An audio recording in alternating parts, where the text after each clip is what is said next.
Iran shot down a United States drone after it entered its airspace, state media reported on Thursday, the latest escalation in the tensions between the two countries. Press TV, a state-run news outlet in Iran, said that what it called a spy drone had been shot down in the province of Hormozgan, along the country's southern coast on the Persian Gulf and the Gulf of Oman. The United States disputed that account. No U.S. aircraft were operating in Iranian airspace today, said Bill Urban, a spokesman for Central Command, news agencies reported, but the Associated Press and Reuters, citing anonymous sources, said the drone had been shot down in international airspace over the Strait of Hormuz. In the context of the recent exchange of threats between Washington and Tehran, a successful Iranian attack on an American aircraft, even an unmanned drone, would mark a significant escalation over other recent clashes that the United States has attributed to Iran. Hossein Salami, the commander-in-chief of the Islamic Revolutionary Guard Corps, addressing the issue at a military ceremony in Sanandaj, Iran, said the drone had been shot down in Iranian airspace.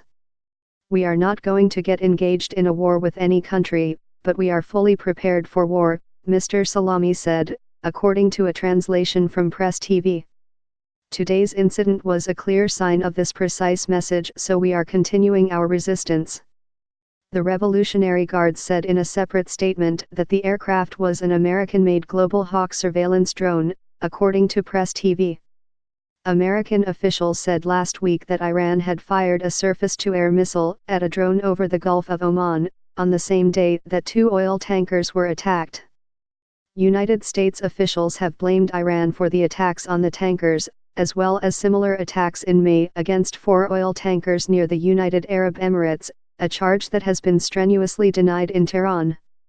On Wednesday, United States officials sought to bolster their case that Iran was responsible for the attacks on the 2 tankers last week, telling journalists at a briefing that fragments recovered from one of the tankers bore a striking resemblance to limpet mines used by Iran.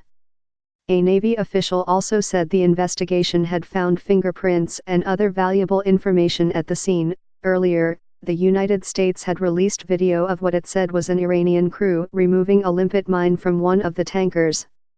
President Trump ordered an additional 1,000 troops to the Middle East on Monday, as Iran announced that it would violate a central component of a landmark 2015 agreement intended to curb Tehran's ability to develop a nuclear weapon.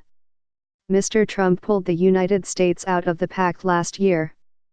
The U.S. had dispatched 1,500 troops to the region in May.